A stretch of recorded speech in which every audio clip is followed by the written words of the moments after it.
Bago tayo magpatuloy sa kwento, maraming salamat nga pala sa ating subscriber na si user ZP4up9 or 7J sa pagbigay sa ating ng super thanks.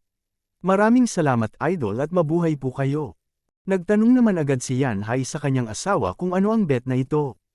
Ipinaliwanag ni Qingjian na kapag nanalo ang matanda ay hindi niya tatanggapin ang batang ito bilang disciple niya. Ngunit kapag siya naman ang nanalo ay dapat ibigay ni Yan Hai ang kanyang Earth Erupting Fire Sea sa batang ito. Dapat rin niyang bigyan ng isang welcome ceremony ang bago niyang disciple kapag natalo siya sa laban. Agad naman na umarte ang ating bida na masyadong mapanganib ang laban na ito para sa kanyang big sister. Nasabi rin niya na hindi niya kailangan ng Earth Erupting Fire Sea kung masasaktan lamang ang kanyang big sister. Ngunit hindi naman ito pinakinggan ni Qingjian at kanyang sinabi na huwag na dapat pang mag-alala ang ating bida. Nagsaad rin siya na ilang daang taon na ang nakalipas ay hindi pa rin siya nagagawang talunin ng matandang ito. Mas lalong nainis naman si Yan Hai dahil talagang nagawa pang kunin ng ating bida ang loob ng kanyang asawa. Nagsaad rin si Yan Hai na binalaan na niya kanina ang ating bida na huwag niyang hawakan ang katawan ng kanyang asawa kaya muli niyang inutusan ito na umalis na ito. Ngunit hindi naman ito pinakinggan ng kanyang asawa at siya mismo ang nagsabi na wala siyang magagawa kung nais man niyang hawakan ang katawan ng batang ito. Mas lalong nagalit naman si Yan Hai at kanyang nasabi na bubugbugin niya si Zhou Fan mamaya pagkatapos ng laban nila ng kanyang asawa. Binalaan rin ni Yan Hai si Elder Li na dahil siya ang nagdala sa batang ito dito ay bibigyan niya rin ito ng masarap na suntok mamaya. Pagkatapos nito ay agad nang sinabi ni Yan Hai na tinatanggap na niya ang bet na ito. Pagkatapos nito ay agad na siyang umalis at kanyang sinabihan ang kanyang asawa na magpunta na ito sa lugar kung saan sila naglalaban. Ngumiti naman si Qingjian ngunit bigla naman siyang pinigilan ng ating bida. Ngunit hindi naman ito pinansin ng matanda at agad na rin itong umalis. Mas lalong umarte naman ang ating bida na hindi niya kailangan ng apoy na ito kung masasaktan lamang ang kanyang big sister. Ngunit nang mapansin nila na wala na ang dalawang ito ay napatawa naman ang ating bida dahil mas magiging madali na lang sa kanila na makuha ang dalawang ito. Tumawa naman ng malakas si Elder Li dahil talagang magaling ang pinakitang pag-arte ni Zhou Fan sa dalawang ito. Nasabi rin ni Elder Li na hindi niya inakalang ganito kagaling ang ating bida pagdating sa pagloko sa mga target nila kaya muli niya itong pinuri. Ngunit hindi naman pinansin ni Zhou Fan ang papuri na ito at kanyang tinanong si Elder Li kung sa tingin niya ba ay madaling mauto lamang ang dalawang ito. Alam rin niya na kahit papaano ay may tinatago ang mga ito. Nasabi rin niya na mukhang nagpipigil ang dalawang ito sa kanilang laban. Nang marinig ito ni Elder Li ay napatanong naman siya kung nabigo na ba ang plano nilang dalawa. Agad naman na sinabi ng ating bida na hindi pa ito nabigo. Ngumiti rin siya at kanyang sinabi na alam niyang maglalaban ang dalawang ito hanggang sa kamatayan. Dahil alam niyang kapag nais makipaglaban ang todo ng babaeng ito ay agad itong sasabayan ng kanyang asawa. Ngunit ang pinagkaiba lamang ay magpipigil ang mga ito dahil nandito si Elder Li. Nagulat naman si Elder Li nang marinig niya ito dahil hindi niya inaakala na hindi siya pagkakatiwalaan ng mga ito. Nagsaad naman si Zhou Fan na hindi niya kailangan na mag-alala dahil kahit na mataas ang depensa ng mga ito sa kay Elder Li, hindi naman nila pinaghihinalaan ang ating bida. Kaya sa oras na magseryoso ang dalawang ito sa kanilang mga atake ay mas magiging madali sa kanila na maloko ang mga ito. Isang malakas naman na pagsabog ng apoy at tubig ang nasaksihan ng ating bida kaya mas lalo pa siyang nanabik na makuha ang mga ito. Nasabi rin niya na ang dalawang ito ang kailangan niya sa kanyang array. Kaya tumawa na lang siya na parang demonyo at kanyang sinabi na hindi na makakawala sa mga kamay niya ang dalawang ito. Matapos ang 2 buwan ay napansin naman ng dalawa na mukhang natigil na ang laban ng dalawang ito. Kaya nasabi na lang ng ating bida na oras na nang kunin ang mga ito. Pinaalahanan rin ng ating bida si Elder Li na oras na upang magpakita siya ng isang magandang pag-arte upang tuluyan na nilang maloko ang mga ito. Tumawa naman si Elder Li at kanyang sinabi na siya na ang bahala dito. Sinabi rin ni Elder Li na mula nang makuha niya ang Wraith Art ng ating bida ay mas lalong lumakas pa ang kanyang kapangyarihan, kaya sisiguraduhin niyang magugulat ang ating bida sa lakas niya. Pagkatapos nito ay agad nang nagpunta ang dalawa sa lugar ng labanan. Sa kabilang banda, natalo naman si Qingjian sa laban at nasabi niya na ito ang unang beses na ginamit ng asawa niya ang kanyang tunay na lakas. Nabahala naman si Yan Hai dahil mukhang nasaktan niya ang kanyang asawa. Humingi rin siya ng paumanhin dahil nasaktan niya ito. Ngunit bigla namang nagalit si Qingjian at kanyang tinanong ang kanyang asawa kung paano niya natago ang kanyang tunay na lakas sa kanya sa loob ng maraming taon. Nagsaad rin siya na matagal na palang siyang walang pag-asa manalo sa kanya ngunit tinago lamang ito ng kanyang asawa. Agad naman na sinabi ni Yan Hai na huwag nang magalit sa kanya ang asawa niya. Ngunit hindi naman ito pinansin ni Qingjian at muli siyang tinanong nito na bakit nagawa niyang itago sa kanya ito na mas malakas pa pala siya sa kanya. Nagsaad rin si Qingjian na noong nakaraang taon nang maglaban silang dalawa ay alam niyang mas mahina pa sa kanya ang matanda na ito. Ngunit ngayon ay sobrang lakas na nito na kahit siya ay hindi niya inakala ito. Mas lalong nabahala naman si Yan Hai dahil talagang galit na sa kanya ang asawa niya. Kaya wala na siyang nagawa kung hindi sabihin ang totoo sa kanya. Ipinaalam rin niya na sa mga nakaraang dekada na paglaban nilang dalawa ay hindi niya siniseryoso ang laban na ito dahil alam niyang mainitin ang ulo nito. Nasabi rin niya na ayaw niyang masaktan siya kaya wala na siyang nagawa kung hindi itago na lang ito sa kanya. Nagulat naman dito si Qingjian at kanyang nasabi na talagang nakakainis ang matandang ito. Tinanong rin niya ang matanda kung bakit niya ginamit ang kanyang buong lakas ngayon kung ilang dekada na pala siyang nagpipigil sa laban nilang dalawa. Agad naman na sinabi ni Yan Hai na kapag natalo siya sa laban na ito ay alam niyang kukunin ng asawa niya ang mayabang na batang ito. Alam rin niya na dahil walang kasintahan ng batang ito at sa batang anyo ng kanyang asawa ay hindi nila maiiwasan na magkagusto sa kanya ang mangmang na batang ito. Kaya ayaw niyang mawala siya sa kanya. Napangiti naman si Qingjian nang marinig niya ang mga sinabi ng kanyang asawa. Nasabi rin niya na alam niyang hindi siniseryoso ni Yan Hai ang laban nilang dalawa sa mga nagdaang taon. Namula rin ang kanyang mukha at kanyang sinabi na ginamit lamang niya ang batang ito na dahilan upang maglaban silang dalawa ng totoo. Alam rin niya na malakas siyang babae ngunit hindi rin niya kayang tanggapin ang isang pagkatalo. Kaya ginawa lamang niya ito upang ipakita mismo ni Yan Hai ang kanyang sekreto. Natuwa naman si Yan Hai nang marinig niya ito dahil ibig sabihin nito ay wala talagang balak na kunin ng kanyang asawa ang mangmang na batang ito bilang disciple niya. Napangiti naman si Qingjian at kanyang nasabi na hindi pa buo ang desisyon niya dahil ang lahat ay nakadepende sa kung ano ang ipapakita ng kanyang asawa. Ngunit sinabi rin niya na kahit may tinago pa ang kanyang asawa sa kanya matapos ang kanilang laban ay hindi pa rin niya tatanggapin ang batang ito bilang disciple niya. Natuwa naman dito si Yan Hai at kanyang sinabi na hindi na siya magtatago ng kahit ano pa sa kanya magmula ngayon. Dagdag pa niya na kapag naglaban ulit silang dalawa sa hinaharap ay tatalunin na lang ito agad upang wala siyang masabi pa sa kanya. Nainis naman si Qingjian dahil parang pinamumukha ng asawa sa kanya na wala siyang laban sa kanya. Samantala, dumating naman sina Joe Fan sa lugar at agad niyang tinanong ang kanyang big sister kung maayos lang ba ang katawan niya. Nagsaad rin siya na may dala siyang gamot rito upang mapagaling niya ang kanyang mga sugat. Agad rin na naglakad ang ating bida sa kanya ngunit sinabihan naman siya ni Yan Hai na hindi na niya maaaring lapitan pa ang kanyang asawa dahil natalo na niya ito sa laban nila. Ngunit hindi naman ito pinansin ng ating bida at nagpatuloy pa rin siya sa pagbigay ng gamot sa kanya. Ipinaliwanag rin niya na kayang gamutin ng gamot na ito ang mga pinsalang natamo niya at kaya ring ibalik ng gamot na ito ang nawala niyang Yuan Qi. Nag-alangan naman si Qingjian dahil hindi niya alam kung mapapagkatiwalaan niya ba ang batang ito. Ngunit bago pa man siya makapagdesisyon ay agad naman silang nagulat ng atakihin ni Elderly ang kamay ng ating bida kaya nabitawan niya ang gamot. Agad naman na tinanong ng ating bida kung ano ang ginagawa ni Elderly at kung bakit siya nito inatake. Nagsaad naman si Elder na ang dalawang ito ay ang mortal na kalaban ng kanilang Regent State. Tumawa rin siya at kanyang sinabi na ito lamang ang pagkakataon nila upang mapatay ang dalawang ito. Nagulat naman ang dalawa nang marinig nila ang sinabi ng matandang ito. Alam rin nila na sa kasalukuyang estado ng kanilang katawan ay hindi nila kakayanin ang matandang ito. Agad naman na umarte ang ating bida na parang pinipigilan niya si Elderly. Tinanong rin niya kung bakit niya ito ginagawa kahit na ang layunin naman nila kung bakit sila nandito ay upang magkaroon siya ng isang master. Nagsaad naman si Elderly na alam niyang dapat niyang sundin ang utos sa kanya ng kanilang estate lord. Ngunit ngayon ay mas magiging malaking contribution ang maidadala niya sa kanilang clan kapag napatay niya ang dalawang ito. Binalaan rin niya ang ating bida na kailangan na niyang magtago papalayo rito, dahil maaari siyang mamatay kapag pinagpatuloy pa niya ang pagpigil sa kanya.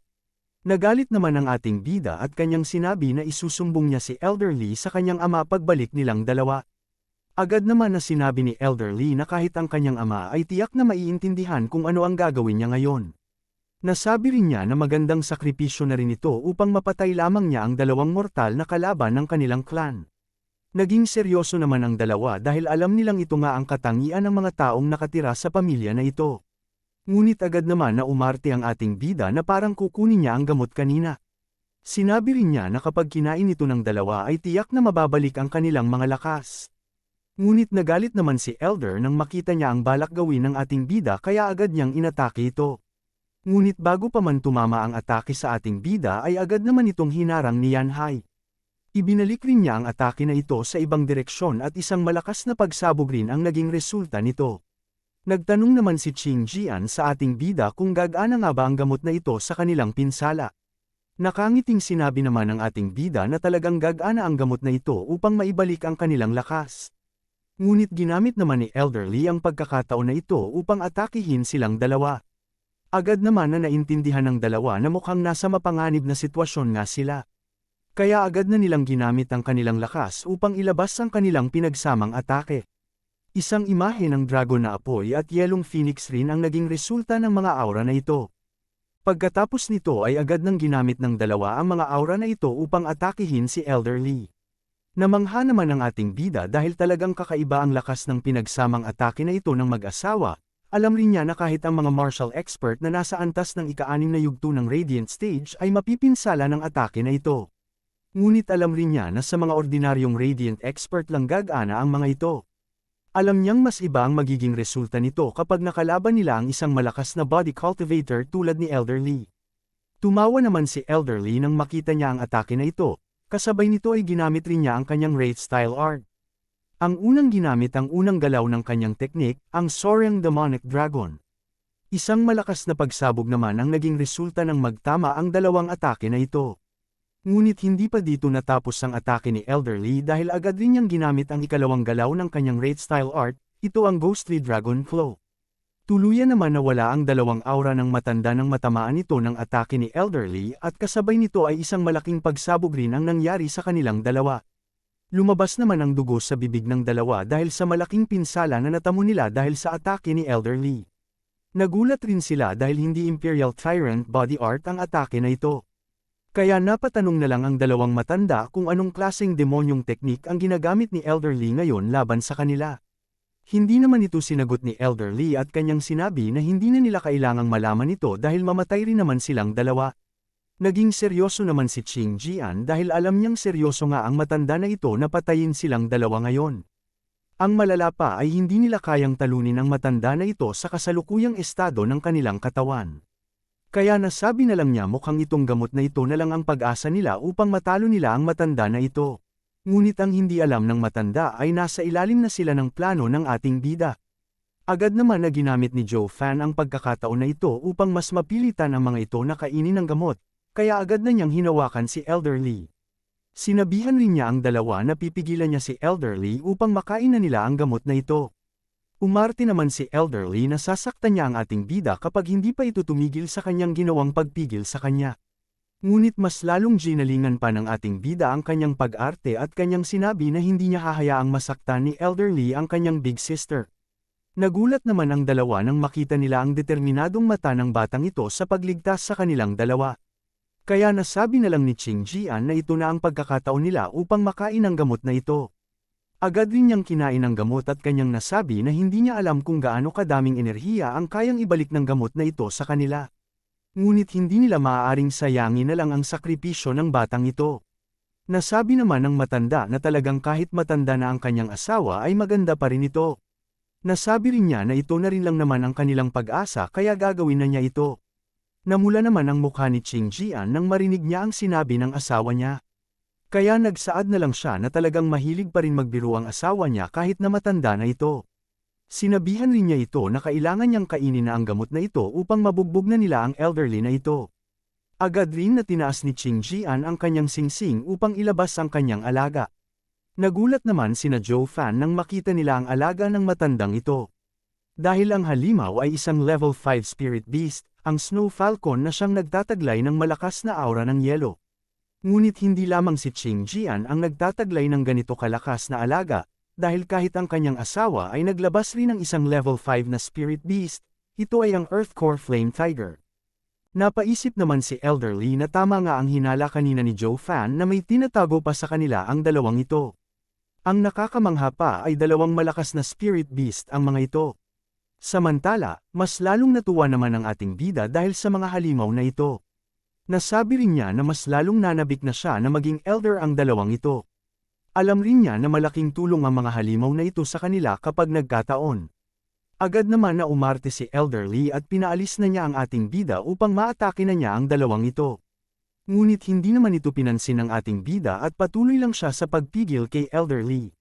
Itinaas naman ni Elder Lee ang kanyang kamay at kanyang sinabi ang ating bida na huwag siyang sisihin nito kung ikamatay man niya ang atake na ito. Agad naman na napasigaw ang dalawang matanda dahil alam nilang nasa panganib ang batang ito. Ngunit dahil alam nilang hindi nila kayang talunin ang matanda na ito nang hindi nila nababawi ang kanilang lakas ay ipinangako na lang nila na ipaghihiganti nila ang ating bida kapag natapos na nilang ma-refine ang gamot na ito. Agad rin nilang inutusan ang kanilang mga alaga na bantayan sila ng mga ito. Ngunit ang hindi alam ng dalawa ay nakumpleto na nila Joe Fan at Elder Lee ang kanilang plano upang makuha silang dalawa. Kahit na ang dalawang spirit beast ay nagtaka rin kung bakit hindi inatake ni Elder ang batang ito. Ngunit wala na lang silang nagawa kundi bantayan ang kanilang mga master. Ngumiti naman si Joe Fan at kanyang nasabi na sa ngayon ay kailangan na lang nilang maghintay na matapos na mga ito ang pag-refine sa kanilang gamot. Pinuri naman ni Elder Lee ang ating bida dahil sa magandang plano nito. Nasabi rin niya na talagang nagawa nila na mapakain sa dalawang ito ang gamot kahit na sobrang maingat ang mga ito. Nagsaad naman ang ating bida na hindi siya sobrang magaling tulad ng iniisip ni Elder Lee. Ginamit lamang niya ang kanyang utak upang makagawa ng isang magandang pagkakataon na mapakain sa mga ito ang kanilang gamot.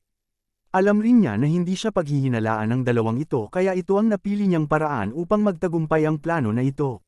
Tumawa rin na parang demonyo ang ating bida at kanyang sinabi na parang langgam lamang sa kanya ang dalawang ito pagdating sa mga paggawa ng plano. Kaya sa simula pa lang ay wala nang kawala ang mga ito sa kanya. Mas lalong namangha naman si Elder Lee sa kakayahan ng ating bida. Nasabi rin niya na talagang isang henyo ang batang ito na isang beses lamang nagpapakita sa 1,000 taon. Bigla namang naalala ng ating bida ang isang bagay kaya tinanong niya si Elder Lee kung si Leng Watchang ba ang nagsagawa ng plano upang mahuli ang dalawang ito noon. Agad naman na sinabi ni Elder Lee na tama ang sinabi ni Joe Fan. Ngunit nasabi rin niya na kahit gaano kaganda ng plano na ginawa ni Leng Watchang ay hindi pa rin ito naging matagumpay dahil wala siyang bloodworm na taglay ng ating bida. Ngunit nasabi rin ni Elder Lee na ang naging resulta ng plano na ito ay mas malala para sa Regent State dahil napinsala ang 10 Radiant Stage expert noon. Ang malala pa ay nawala na rin ang pagkakataon nila na maging kakampi ang dalawang halimaw na ito. Ipinaliwanag rin ni Elder Lee na nais ng kanilang estate lord noon na makuha ang dalawang ito sa pamamagitan ng dahas. Ngunit dahil sa tigas ng ulo ng dalawang ito ay hindi rin nagtagumpay ang plano nila. Naging seryoso naman ang ating bida dahil naiintindihan na niya kung ano ang naging resulta ng plano na ito. Nasabi rin niya na walang mali sa mga plano na ginawa ni Leng Watchang na ito, kulang lamang siya sa paraan kung paano mapasunod ang dalawang halimaw na ito. Nasabi rin niya na kung wala rin siyang bloodworm ay kahit siya ay hindi rin niya mapapasunod ang dalawang halimaw na ito. Samantala, nagulat naman si Yan Hai nang makita niyang buhay pa rin ang batang ito. Kaya napatanong na lang siya kung ano ang ibig sabihin nito. Agad naman na nagsaad ang ating bida na ipapakilala niya ang kanyang sarili sa kanya. Ipinaalam rin niya sa kanilang dalawa na hindi siya isang young master ng Regent State, siya ay isang steward ng Lu clan. Nakangiting sinabi rin niya na sa ilalim ng utos ng kanilang clan head ay iniimbitahan niya ang dalawa na maging elder ng kanilang clan. Nagulat naman ang dalawa nang marinig nila ito. Ngunit nag-alangan rin sila na paniwalaan ito dahil naloko na sila ng batang ito. Bigla namang tumawa si Elder Lee at kanyang sinabi sa dalawa na totoo ang sinabi ng batang ito. Ipinaalam rin niya sa kanila na umalis na rin siya sa Regent State at ngayon ay isa na siyang elder ng Lu clan. Sinabi rin niya na alam niya kung gaano kalakas ang dalawa kaya siya mismo ang nagmungkahi na imbitahin silang dalawa. Napaisip naman si Yan Hai na mukhang hindi ordinaryo ang Lu clan na ito kung nagawa nilang imbitahin ang isang baliw na matanda na ito na maging elder nila. Ang malala pa ay naging tahimik lamang ang Regent State kahit na nawala na sa kanila ang elderly na ito. Kaya sa tingin niya ay malakas rin ang Lu clan na ito. Kaya nasabi na lang niya na mukhang hindi na lang ang Regent State ang kanilang magiging kalaban ngayon. Tumawa naman si Qing Jian at kanyang sinabi na kahit pa ipinangako niya sa ating bida na tatanggapin niya ito na maging disciple niya ay hindi ibig sabihin ito na magiging elder sila ng clan nila. Kaya kahit anong gawin niya ay hindi siya papayag sa imbitasyon na ito. Tumawa naman si Yanhai at kanyang sinabi na tama nga ang sinabi ng kanyang asawa dahil walang sino man ang makakapag-utos sa kanilang dalawa. Naging seryoso naman ang ating bida at kanyang sinabi na may alam siyang paraan upang pilitin ang dalawang ito na tanggapin ang imbitasyon na ito. Ngunit nais niya munang alokin ang mga ito ng mapayapa upang hindi na sila masaktan. Ngunit nasabi rin niya na kailangan niyang matupad ang misyon na ito sa kahit anong paraan man. Kaya agad na niyang itinaas ang kanyang kamay at isang pulang aura ang lumabas dito. Agad naman na bumagsak ang dalawa sa mga yelo dahil sa sobrang sakit na nararamdaman nila. Agad naman na umatake ang dalawang alaga ng mga ito sa ating bida, ngunit sinabihan niya ang mga halimaw na manatili ito sa kanilang lugar kung ayaw nilang mamatay ang kanilang mga amo. Sinabi rin ng ating bida na kapag hindi sumunod ang mga ito ay bangkay na lang ang matitira sa dalawang ito. Bigla namang napatigil ang mga halimaw na ito nang marinig nila ang mas malakas na sigaw mula sa kanilang amo.